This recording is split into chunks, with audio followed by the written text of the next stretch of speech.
Reincarnation and scientific evidence.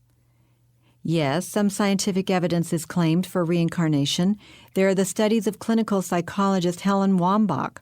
She hypnotically regressed hundreds of subjects into past lives and found them to be more than 99% accurate in describing culture, living habits, and surroundings at the alleged places and times they claim to have lived in prior lives.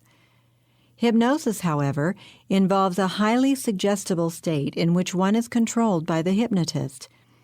It is entirely reasonable to believe that a demon could take advantage of this passive state to interject its influence upon the subject's passive mind as well. Hypnosis is one of the oldest occult practices.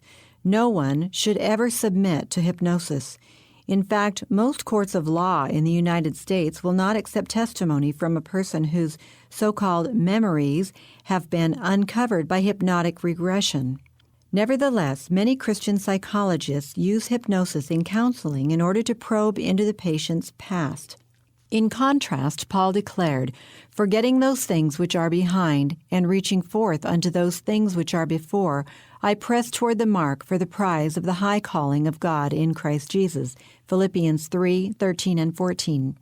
Another respected researcher in this area is psychiatrist Ian Stevenson.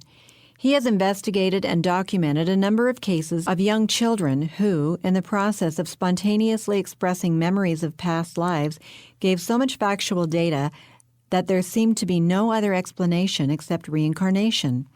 Once again, of course, a demon could have provided such so-called memories of past places and events. The demon would have observed people and events long ago and could have gained control through the vulnerable hypnotic or passive state, using the subject's vocal mechanism to express, in the victim's voice, information it knows from the past. Thus, to observers, it seems that the victim of possession, which could be only temporary while under the hypnotic trance, actually lived and experienced these past places and events. The dominance of materialism, which is the official state religion in the Western world, requires that in the scientific evaluation of the data, the possibility of temporary demonic takeover in an altered state is not even considered.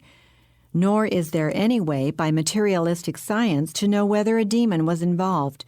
Yet that possibility alone is sufficient to undermine the very rare examples reincarnationists can offer. Reincarnation can be refuted by simple logic. Moreover, the Bible, which contradicts reincarnation, is fully verifiable in every point. See In Defense of the Faith by this author. One cannot believe in Christ's death, burial, and resurrection for the sins of the world and at the same time believe in reincarnation. To call oneself a Christian while believing in reincarnation is a monstrous contradiction. But let us look at this ancient pagan belief by pure logic.